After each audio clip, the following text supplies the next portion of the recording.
السلام عليكم. النهارده هنتكلم عن دوري روشن السعودي، وفريق النصر السعودي بيفوز بالبطولة اليوم بعد الفوز في المباراة الختامية برباعية. كريستيانو بيجيب الثالث والرابع وبيبكي في مشهد مؤثر جدا لجماهير نادي النصر. وهنتكلم عن الأهلي والزمالك وهنقول حاجات مهمة جدا. لكن عايز أقول لكم إن كريستيانو رونالدو في السنين الأخيرة دي جايب أكتر من 100 هدف في دوري روشن السعودي. اتكلم عن أسطورة حقيقية ولاعب خيالي فعلًا يعني. ماشي، هو بياخد أعلى أجر للاعب كرة قدم في العالم، بياخد مليارات، وده بهدف استثماري وليس يعني قصة لاعب كرة قدم، لأ. إدارة نادي النصر بتعرف تسوّق كريستيانو كويس، وبتجيب منه هذه الفلوس وكمان بيكسبوا منه زيادة. الدوري كان مثير، وكل الفرق بالمناسبة اللي خدت الدوريات في كل مكان كانت تستحق. إذا اتكلمنا عن نادي أرسنال الإنجليزي الممتع الرائع السنوات، إذا اتكلمنا عن نادي برشلونة اللي بيقدم يعني مباريات رائعة. الريال أكيد مش موجود. اتكلمنا عن باريس سان جيرمان أو بايرن ميونخ أو نادي الزمالك اللي بيقهر الظروف والإمكانيات والسكواد وكل ده. نرجع تاني لحاجة مهمة جدًا عايزين نقولها، إن دايمًا في كرة القدم وغير كرة القدم لا تتمنى حاجة ربنا مش كاتبها لك، وإن كل اللي ربنا سبحانه وتعالى رايد بيحصل بعيدًا من المنطق وبعيدًا من التدابير وبعيدًا من العقل. العقل إن الزمالك ياخد الكونفدرالية بيلعب هنا جايب هدف في أول دقيقتين، العقل يقول إن نادي الزمالك يكسب. لكن بتحصل ظروف إن الزمالك ما بيكسبش، الزمالك بيوجع بدنيًا بعد ما عمل مباراة كبيرة جدًا هناك، فوجع بدنيًا بشكل مُلفت وبشكل غريب. هتقول لي كرة الجزيري مثلًا وكان عاملها. كرة القدم ما فيهاش لو وما كانش يعني هيحصل اللي أنت كنت تتمناه، لأن القرارات بتتاخد في أجزاء من الثانية لكل كورة. وعلى فكرة الكورة دي ما فيش حد يقدر يقنّنها بالشكل اللي أنت بتفكّر فيه، لأن تفاصيل وحاجات بسيطة بتفرق. الكورة بيبقى سنتيمترات من العارضة بتخُش، بتخبط في رجل لاعب، بتيجي في إيد لاعب، ضربة جزاء، طرد، حاجات يعني صعب إن الإنسان يتحكّم فيها. فأنت بتبقى أصلًا أسير لكرة القدم ولنتايجها ولأقدارها، وده حصل. العكس بقى حصل مع نادي الزمالك أمام سيراميكا. يعني العقل بيقول إن نادي الزمالك ما يكسبش سيراميكا لأسباب كتيرة بعيدًا من المعنويات، وبعيدًا إن نادي الزمالك كان يومين وساقط بدنيًا تمامًا، تمامًا مُدمّر، وبعيدًا إن كمان فريق سيراميكا مدربه أهلاوي علي ماهر ولاعيبته أهلاوية كلّهم لعيبة تقيلة. وبعيدًا من الأموال اللي كانت مرصودة للاعيبة سيراميكا، ومحمد أبو العينين مشجع درجة تالتة للنادي الأهلي. لكن الزمالك بيظهر بحالة فنية ممتعة وبيضيّع يمكن 5، 6 أهداف غير الهدف وغير اللي اتلغى وكل حاجة. ده اللا منطق، ومش الزمالك اللي ما لهوش كتالوج، لأ، كرة القدم نفسها ما لهاش كتالوج إطلاقًا، ما تقدرش تتحكم فيها أو تسيطر عليها أو تتوقعها توقُّع كامل مهما يكن. عايز أقول كمان إن فريق سيراميكا ولاعيبة نادي سيراميكا كانوا بيلعبوا عادي زي المصري، زي سموحة بالأمس. ما ظهرش إن سيراميكا بيلعب بنفس الغِل اللي كان موجود مع سموحة وإنبي.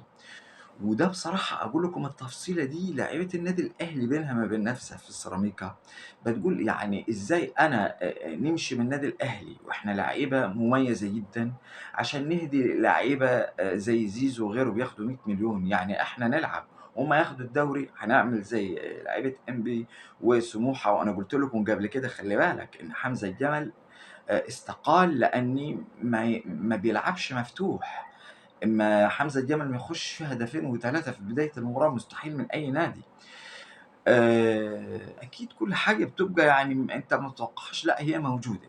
كورة أحمد بالحاج على فكرة، فريق سيراميكا فاز في الكاس على نادي الزمالك بهدف أحمد بالحاج ضربة جزاء، وأحمد بالحاج ده كان ليه قضية رافعها على نادي الزمالك، وخد منهم اموال والغمزه. طب ما هو احمد بن حج ده لو عايز يضيعها ما يحتاجش انه يغمز يعني او يعمل، يضيعها عادي يعني، يشوطها باي شكل، يشوطها في ايد الحارس، ما يحتاجش الكلام ده. لكن هي ليان بتغطي عن فشل رهيب للنادي الاهلي. والفشل ده جاي على فكرة من ما نقول إدارة. أيوه، الإدارة هي الأساس. يعني مين اللي بيجيب المدربين دي ومين اللي بيجيب اللعيبة دي؟ لكن في النهاية بيبقى هو ثقافة جماهير بصراحة يعني. عايز تعرف الفرق ما بين جمهور الأهلي وجمهور الزمالك؟ أقول لك أنا قُلتها، وربما يكون سمعتها لكن هاكررها لك تاني. في مقولة أحمد حسن لاعب نادي ال الزمالك والأهلي والإسماعيلي ومنتخب مصر، لمّا قال إن هو بيعاتب يعني إزاي جماهير النادي الأهلي بترفع اللعيبة اللي بتروح على نادي الزمالك تحطها فوق راسها، وبترمي لاعيبتها زي علي معلول وغيره وربيعة، وبتطرد لاعيبتها، وبتتغنى باللعيبة اللي جاية من نادي الزمالك حتى ولو كان اللاعب ده أساء للنادي. بيقول لمّا رُحت نادي الزمالك و في أول مباراة، وأحمد حسن كان مؤدّب جدًا على فكرة، ومش هو مش من النادي الأهلي، ومش من ناشئ النادي الأهلي، هو كان الإسماعيلي أساسًا، وراح احترف وجه على النادي الأهلي وراح نادي الزمالك. في أول مباراة نادوا على لاعيبة الزمالك كلّهم 17 ما عدا أحمد حسن. جماهير نادي الزمالك ما بترفعش حد من برّه لاعيبتها. دايمًا بتتغنّى و يعني بتحب لعبتها أكتر من أي حد أو أي وافد جديد. فما بالك والنادي الأهلي لأ، بيبقى يعني بياخد معاملة أقل بكتير، عكس النادي الأهلي واللي بيعمله مع إمام عاشور ومع زيزو ومع غيره. دي ثقافة على فكرة وثقافة مؤثّرة، لأن تأثيرها إن إدارة فاشلة تجيب لك مدربين فشلة، تجيب لك لعيبة فشلة بشكل غريب ومُريب. عايزين نقول برضه من الحاجات المهمة إن مسموح لنادي الزمالك إنه ياخد كأس مصر عادي، لكن بيبقى صعب إنه ياخد الدوري، غير مسموح. عشان كده الزمالك بيلاقي عراقيل كتيرة جدًا في موضوع الدوري.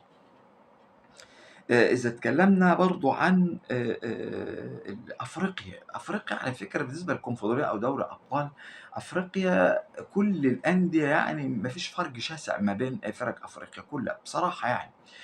ليه؟ لأن اللعيبة كلها بتروح تحترف في أفريقيا.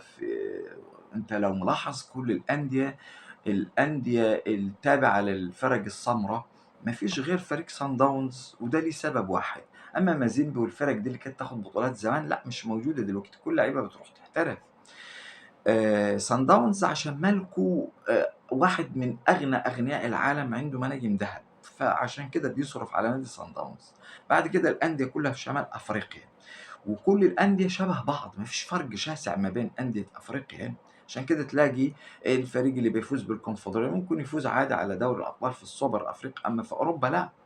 في أوروبا بتاع المؤتمر ده بيبقى ضعيف جدًا عن دوري أبطال أوروبا. يعني عايز أقول كمان من الحاجات المهمة جدًا إن كرة القدم تفاصيل بسيطة، وكرة القدم ال بيحصل فيها إن قرارات بتُبقى في أجزاء من الثانية اللاعب بيعملها وبتأثّر في نتيجة المباراة. ما ينفعش أقول المفروض اللاعب كان يعمل كذا أو لو كذا. كل اللي ربنا سبحانه وتعالى بيريد بيه بيحصل، وإرادتك أنت ما هتحصلش بالمنطق وبالعقل اللي بتفكّر فيه.